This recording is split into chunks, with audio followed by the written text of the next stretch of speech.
He slept on park benches for 3 years, using newspapers as blankets and restaurant bathrooms to wash his face. Today, he owns 5 rental properties across 2 states and teaches financial literacy to struggling families every weekend. Marcus Williams had everything figured out at 32. He was pulling in 6 figures as a regional sales manager for a tech company, living in a downtown apartment with granite countertops and floor-to-ceiling windows. His girlfriend Sarah talked about marriage, and he'd started looking at engagement rings during his lunch breaks. Life felt like it was moving in all the right directions, steady and predictable. But predictable has a way of becoming unpredictable overnight. The first crack came when his company announced layoffs during what they called restructuring for future growth. Marcus wasn't worried. He was one of their top performers, consistently hitting targets that other reps struggled to reach. The morning they called him into the conference room, he actually thought they were going to offer him a promotion. Instead, they handed him a severance package and a cardboard box. 2 months of severance seemed generous until rent, car payments, and credit card bills started piling up faster than he could manage. Sarah tried to be supportive, but Marcus could see the worry creeping into her eyes every time another rejection email landed in his inbox. The job market had shifted, and suddenly his impressive resume felt worthless in a sea of overqualified candidates. 6 months later, the savings account hit 0. Sarah moved back in with her parents, promising it was temporary, promising they'd figure things out together. But Marcus could hear the doubt in her voice, and honestly, he was starting to doubt everything too. The confident, successful man she'd fallen in love with was disappearing, replaced by someone who spent entire days in pajamas, refreshing job boards, and getting more desperate with each passing week. The eviction notice came on a Tuesday. Marcus stared at the official document taped to his door, reading the same words over and over. Failure to pay rent. 30 days to vacate. Legal action may be taken. The apartment that had once felt like a symbol of his success now felt like a prison he couldn't afford to escape. He moved in with his brother Jake temporarily, sleeping on a couch that had seen better days and trying to ignore the tension that filled the small apartment. Jake had his own family, his own financial pressures, and while he never said it directly, Marcus could feel the strain his presence was causing. Late-night arguments between Jake and his wife became more frequent, and Marcus knew he was the source of their stress. The breaking point came 8 months after losing his job. Marcus had been living with Jake for 3 months when his brother sat him down at the kitchen table one evening. Jake's 2 young kids were in the living room watching cartoons, and the sound of their innocent laughter made what came next even harder to hear. "Marcus, man, I love you," Jake said, not making eye contact. "But this isn't working anymore. Lisa's been talking about, we need our space back. The kids need their playroom. And honestly, we're struggling too." Marcus nodded, understanding completely and hating every second of it. He'd become a burden to the people he loved most, and that realization cut deeper than the job loss, deeper than the eviction, deeper than any of the rejections he'd faced over the past months. 2 days later, Marcus packed his remaining belongings into a single duffel bag and walked out into a world that suddenly felt enormous and terrifying. He had exactly $47 in his wallet, no job prospects, and nowhere to go. The apartment was gone, the relationship was over, and now even the safety net of family had disappeared. The first night on the streets, Marcus sat on a bench in Riverside Park, watching families pack up their picnic blankets as the sun set. Children ran around chasing fireflies while their parents called them in for the night, and Marcus felt like he was watching life happen from behind glass. These people lived in warm houses with comfortable beds, while he sat there trying to figure out which newspaper would make the best pillow. Sleep didn't come easy that first night. Every sound made him jump. Every footstep made him wonder if he was safe, if he belonged there, if anyone even cared that he existed. The bench was cold and uncomfortable, but what hurt more was the complete silence of his phone. No calls, no texts, no one checking to see if he was okay. He'd become invisible. 3 years later, Marcus had become an expert at surviving on nothing. He knew which restaurant bathrooms stayed unlocked after hours, which park benches offered the best shelter from wind, and which grocery stores threw away perfectly good food at exactly what time. He'd learned to make $47 stretch into weeks, to find dignity in situations that would have destroyed the person he used to be. But something inside him was slowly dying, and he knew it.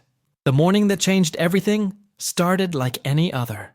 Marcus woke up on his usual bench in Riverside Park, his back aching from the wooden slats and his stomach growling with familiar hunger. He folded the newspapers he'd used for warmth, stuffed them into his duffel bag, and started walking toward the public library, where he could use the bathroom and maybe catch up on job listings online. That's when he saw the old man. Henry was maybe 75, sitting on a bench near the pond, feeding ducks with breadcrumbs from a small paper bag.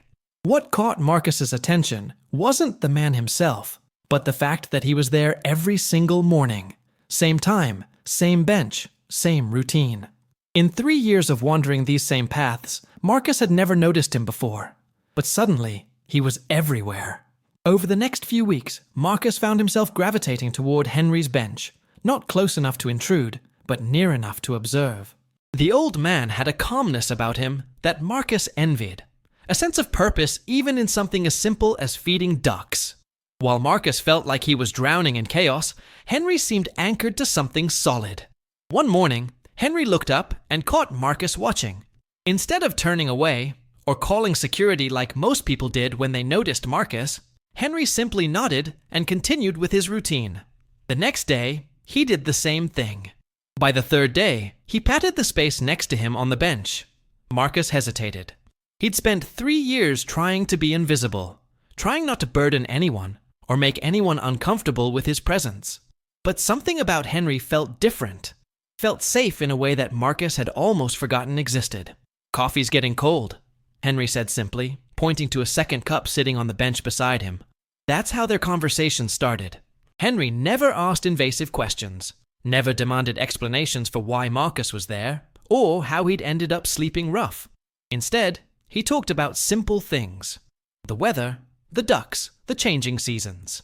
But underneath those surface conversations, Marcus sensed something deeper, something that Henry was slowly and carefully revealing. After 2 weeks of shared coffee and comfortable silences, Henry finally told his story. 25 years earlier, Henry had lost everything in a business venture gone wrong. Not just money, but his house, his marriage, his relationship with his adult children, who blamed him for destroying their family's stability. He'd spent 2 years living in his car, then another year in shelters, convinced that his life was effectively over at 50. "The thing about rock bottom," Henry said, watching the ducks paddle across the pond, "is that it's actually a foundation. You can't dig any deeper, so the only choice left is to build up." Henry explained how he'd started with nothing but a simple observation. People in his neighborhood needed help with small tasks they couldn't or wouldn't do themselves. Elderly residents who needed groceries carried upstairs. Busy professionals who needed someone to wait for repair technicians. Families who needed help moving furniture or assembling complicated purchases. "I started by just offering to help," Henry continued. "Didn't charge anything at first, just wanted to feel useful again. But people insisted on paying me something, even if it was just $5 or $10. $5 here, $10 there, it started adding up." What began as informal neighbor helping evolved into something more structured. Henry created a simple handwritten flyer offering reliable assistance with everyday tasks and started leaving them in apartment building lobbies and community centers. Word of mouth brought more opportunities, and slowly, his informal help network grew into a legitimate small business. "The interesting thing," Henry said, "was that I wasn't really selling my services. I was solving problems that people didn't even know they had problems with. A lot of folks have money but no time. I had time but no money. Seemed like a natural fit." Within a year, Henry was making enough to rent a small apartment.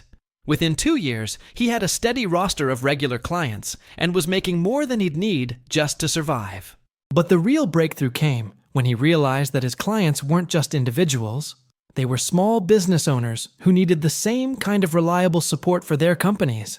Business owners needed someone to handle deliveries, wait for service calls, manage small maintenance issues, and countless other tasks that were too small to hire permanent staff for, but too important to ignore. Henry positioned himself as the solution to these invisible problems. And suddenly, he wasn't just surviving, he was thriving. By year 3, Henry explained, I wasn't just running a handyman service. I was running a small business support company.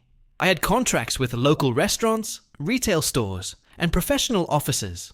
I was making more money than I'd ever made before, even back when I thought I had everything figured out. Marcus listened to this story with growing amazement. Here was a man who had fallen as far as Marcus had, maybe farther, and had built himself back up using nothing but observation, willingness to help, and persistence. No special skills, no startup capital, no connections, just a recognition of what people needed and a commitment to providing it reliably. The secret, Henry said, finishing his coffee, isn't finding the perfect opportunity. It's recognizing the small opportunities that are everywhere, all the time, and being the person who actually follows through. Marcus spent the next week thinking about everything Henry had told him. The idea seemed almost too simple, too obvious. But as he walked through the city with new eyes, he started noticing things he'd been blind to for 3 years. An elderly woman struggling to carry groceries up 2 flights of stairs. A restaurant owner looking frustrated as he waited for a delivery truck that was running late. A busy professional pacing outside her apartment building, clearly annoyed about waiting for a repair technician. Problems were everywhere, but Marcus had been so focused on his own survival that he'd never considered how he might be the solution to someone else's problems. The shift in perspective was both exciting and terrifying. After 3 years of feeling completely useless, the possibility that he might actually be able to help people felt revolutionary. But it also meant taking action, putting himself out there, risking rejection and failure all over again. The part of him that had been defeated and broken wanted to stay safe in invisibility. But Henry's words kept echoing. The only choice left is to build up. Marcus decided to start with the simplest possible test.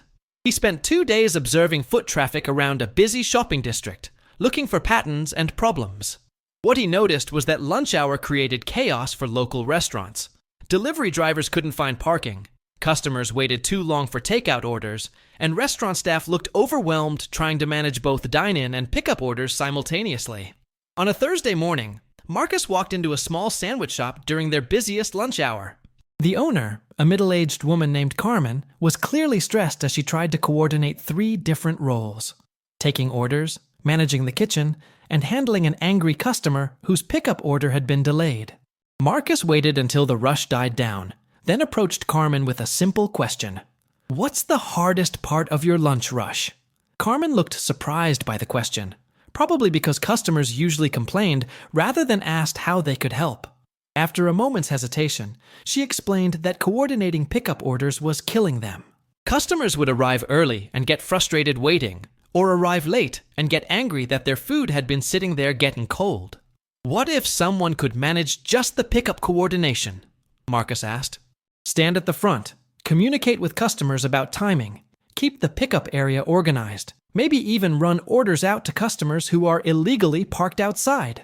Carmen's eyes lit up with interest, but Marcus could see the skepticism too. She was clearly wondering if this disheveled stranger could actually deliver on what he was suggesting. "Let me try it for free for 1 day," Marcus offered. "If it helps, maybe we can work out something regular. If it doesn't, you haven't lost anything except 1 day of letting someone organize your pickup area." Carmen agreed, mostly because she had nothing to lose, and everything was already chaotic anyway. The next day, Marcus showed up 30 minutes before lunch rush. He'd spent the morning at the library using their computers to create simple printed signs. Pickup orders, please check in here, and estimated wait times. Using his last few dollars, he'd bought a small notebook and pen to track orders and timing. What happened next surprised everyone, including Marcus. By organizing the pickup process, Marcus eliminated the confusion that had been creating most of the delays. Customers knew exactly where to go and how long to wait. Carmen could focus on food preparation instead of constantly answering, "Is my order ready?" questions. The lunch rush, which usually felt like controlled chaos, suddenly flowed smoothly. But Marcus added something unexpected: customer service that anticipated problems before they became complaints. When someone arrived 15 minutes early for their order, instead of letting them stand around getting frustrated, Marcus would explain exactly when their food would be ready and suggest they could wait at the table by the window or step outside and come back in 10 minutes. When someone looked rushed or stressed, he'd offer to run their order out to their car. By the end of his first day, Carmen was amazed at the difference. The lunch rush had generated more sales because they could process orders faster, and customer complaints had dropped to 0. More importantly, her stress level had dropped dramatically because she could focus on making food instead of managing chaos. "How much would you charge to do this every day?" Carmen asked as they closed up. Marcus had been thinking about this question all afternoon. He knew Carmen was running a small business with thin margins, so he needed to price his help in a way that made financial sense for both of them. After calculating the value he'd added, faster service, happier customers, reduced stress, he proposed a simple arrangement. $50 a day, Monday through Friday, he said. $250 a week. You keep all the extra sales, and if it doesn't work out, either of us can end it any time. Carmen agreed immediately, and Marcus had his first real income in 3 years. But more than the money, Marcus had discovered something he'd forgotten existed: the satisfaction of solving problems and making someone's life easier. For the first time since losing his corporate job, he felt useful, competent, and valuable. That weekend, he used part of his first week's earnings to buy basic necessities: soap, a toothbrush, clean clothes from a thrift store. But he also invested in supplies for expanding his approach: a small whiteboard, markers, and business cards from a print shop that offered basic services cheaply. The business cards were simple but professional. Marcus Williams, reliable support for local businesses, with his phone number and email address. Underneath, he'd added a line that summarized his value proposition: solving small problems before they become big ones. Henry had been right. The secret wasn't finding the perfect opportunity. It was recognizing that opportunities were everywhere, waiting for someone who was willing to actually follow through. 6 months after that first day at Carmen's sandwich shop, Marcus was working with 12 different local businesses and earning more than he had at his corporate job. But the real breakthrough came when he realized he wasn't just offering individual services. He was creating systems that other people could learn and replicate. The revelation started with a problem that seemed impossible to solve. Tony's Pizza had hired Marcus to manage their delivery coordination during dinner rush, similar to what he'd done for Carmen's lunch pickup. But Tony's had a bigger challenge. They were losing money on delivery orders because drivers were constantly getting lost. Orders were arriving cold, and customer complaints were overwhelming their online reviews. Marcus spent a week observing their delivery process, and what he discovered was that the problem wasn't the drivers or the food. It was the complete lack of system. Orders were managed on handwritten tickets that got lost or misread. Drivers received vague directions and no information about customer preferences or building access codes. Timing was pure guesswork, which meant food sat around getting cold, or customers waited much longer than promised. The solution that Marcus developed became the template for everything that followed. First, he created what he called delivery intelligence, a simple database of every regular customer that included specific delivery instructions, building access codes, parking information, and timing preferences. Instead of treating each delivery like a new puzzle to solve, drivers now had detailed information that made every delivery faster and more reliable. Second, he implemented customer communication protocols, automatic text updates when orders were being prepared, when drivers left the restaurant, and estimated arrival times. Customers stopped calling to ask, "Where's my food?" because they always knew exactly what was happening.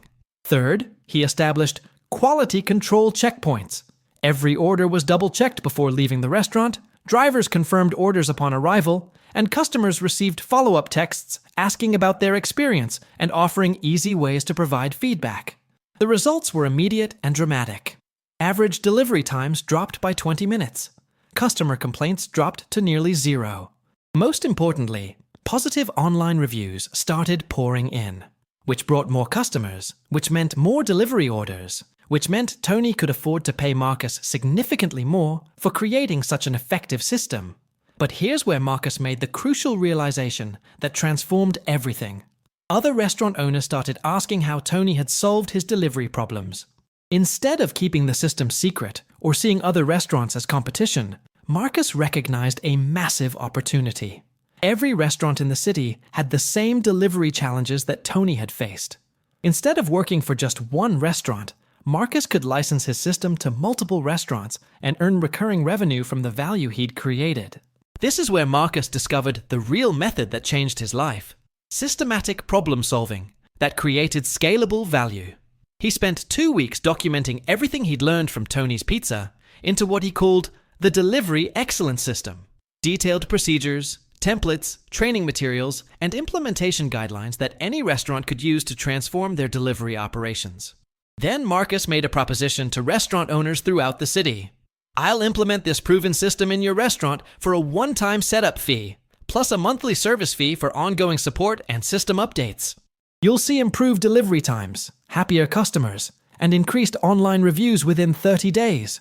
Or you don't pay the monthly fee." The offer was irresistible because Marcus was guaranteeing results, not just promising them. Restaurant owners could see exactly what the system had accomplished for Tony's Pizza, and they knew that delivery problems were costing them money every single day. Within 3 months, Marcus had implementation contracts with 15 restaurants. Within 6 months, he was earning nearly $10,000 per month in recurring revenue from monthly service fees alone. But the real breakthrough was yet to come.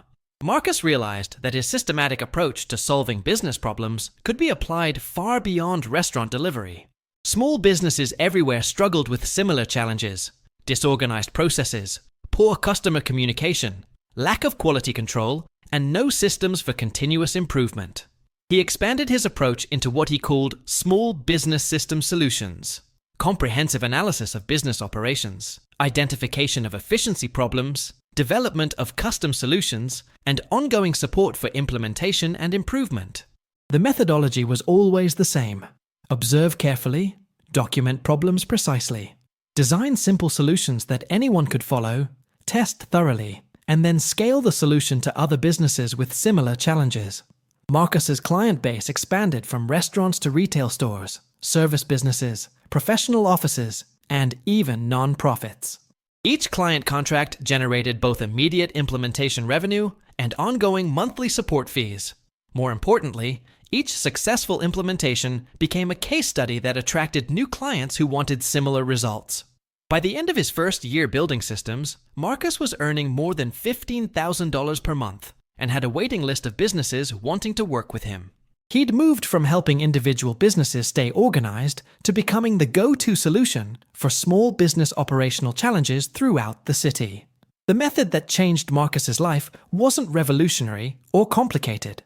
It was simply the systematic application of careful observation, practical problem solving, and scalable implementation. He'd learned to see problems as opportunities, solutions as products, and successful results as marketing for additional clients. Most importantly, he discovered that sustainable success came not from working harder or longer, but from creating systems that generated value repeatedly with the same initial effort. Instead of trading time for money, he was trading expertise for recurring revenue. 2 years after implementing his business systems approach, Marcus stood in the living room of his first rental property, watching a young couple sign their lease agreement. The 3-bedroom house in a quiet neighborhood represented more than just investment income. It was proof that his transformation from park benches to property ownership was real and sustainable. But the path from business success to real estate investment had taught Marcus lessons that were even more valuable than the financial returns. The opportunity came through one of his restaurant clients, Maria, who owned a small Italian place where Marcus had implemented his customer management system. During one of their monthly check-ins, Maria mentioned that she was frustrated with her rental property. Her previous tenant had moved out, and she was dreading the process of finding someone reliable to live there. "Finding good tenants is almost impossible," Maria explained. "You get 100 applications. Half of them are fake, and the other half are people who look good on paper, but turn out to be problems. I'm thinking about just selling the property because managing it is such a hassle." Marcus listened to this complaint with the same systematic thinking he'd applied to business problems. What Maria was describing wasn't unique to her. It was a challenge that every small property owner faced. The rental market was full of inefficiencies that created problems for both landlords and tenants. Over the next few weeks, Marcus researched the local rental market extensively. What he discovered was that the same principles he'd used to solve business operational problems could be applied to rental property management. The issues were identical: disorganized processes, poor communication, lack of quality control, and no systems for preventing problems before they became expensive. Marcus proposed a partnership with Maria. He would manage her rental property using systematic approaches to tenant screening, communication, and maintenance coordination. In exchange, she would teach him everything she'd learned about rental property ownership and help him understand the financial aspects of real estate investment. The arrangement worked brilliantly. Marcus developed screening procedures that identified responsible tenants quickly and accurately. He created communication systems that kept tenants happy and problems small. Most importantly, he established maintenance protocols that prevented minor issues from becoming major expenses. Within 6 months, Maria's rental property was generating steady income with minimal stress, and Marcus had learned enough about real estate to pursue his own investment opportunities. But Marcus's approach to real estate was different from traditional property investment strategies. Instead of focusing on appreciation or complex financial leveraging, he applied his systematic problem-solving methodology to create rental properties that practically managed themselves. His first property purchase was a small single-family house that needed minor renovations. Instead of hiring contractors for everything, Marcus identified which improvements he could learn to do himself and which required professional expertise. He spent 3 months learning basic home repair skills, not because he wanted to become a handyman, but because understanding maintenance allowed him to prevent problems and communicate effectively with contractors. More importantly, Marcus designed the renovation with systematic rental management in mind. He chose durable materials that required minimal maintenance, installed systems that tenants could operate easily, and created property documentation that included everything future tenants would need to know about living there successfully. When the renovation was complete, Marcus didn't just list the property and hope for good tenants. He implemented the same systematic approach he'd developed for Maria: comprehensive tenant screening, clear communication about expectations, and proactive maintenance scheduling that prevented problems before they occurred. The result was a rental property that generated consistent income and required minimal ongoing management. More importantly, his tenants were happy because they were living in a well-maintained property managed by someone who responded quickly to any issues. This success provided the foundation for additional real estate investments. Within 18 months, Marcus owned 3 rental properties, each managed using his systematic approach, each generating steady income that required only a few hours of management per month. But property ownership was just one part of Marcus's larger transformation. The real change was in how he approached life itself. Every Saturday morning, Marcus returned to Riverside Park to meet with Henry. Their weekly conversations had evolved from survival strategies to philosophical discussions about purpose, contribution, and what it meant to build a life worth living. Henry, now in his 80s, had become both mentor and friend, someone who understood the journey from rock bottom to sustainable success. "The interesting thing about your story," Henry said during one of their Saturday conversations, "is that you didn't just rebuild your old life, you built something completely different. Something better." Henry was right. Marcus's new life bore little resemblance to his corporate career. He wasn't climbing someone else's ladder or chasing promotions that depended on other people's decisions. Instead, he'd created multiple income streams that reflected his values, helping businesses solve real problems, providing quality housing for families, and building wealth through systematic value creation. But the most meaningful part of Marcus's transformation was what he did with his success.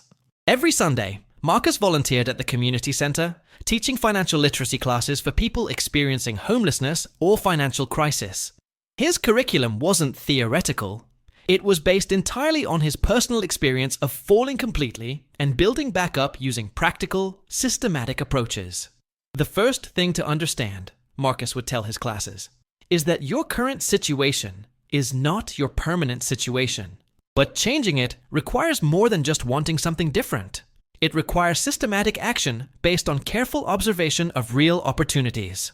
His classes covered everything he'd learned: how to identify problems that people would pay you to solve, how to start service businesses with minimal upfront investment, how to build systems that created recurring value, and how to transition from survival to sustainable success.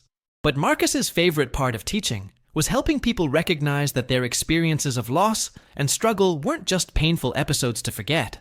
They were sources of insight that could become the foundation for helping others facing similar challenges. Marcus's life now was built on principles that would have seemed impossible during his park bench years.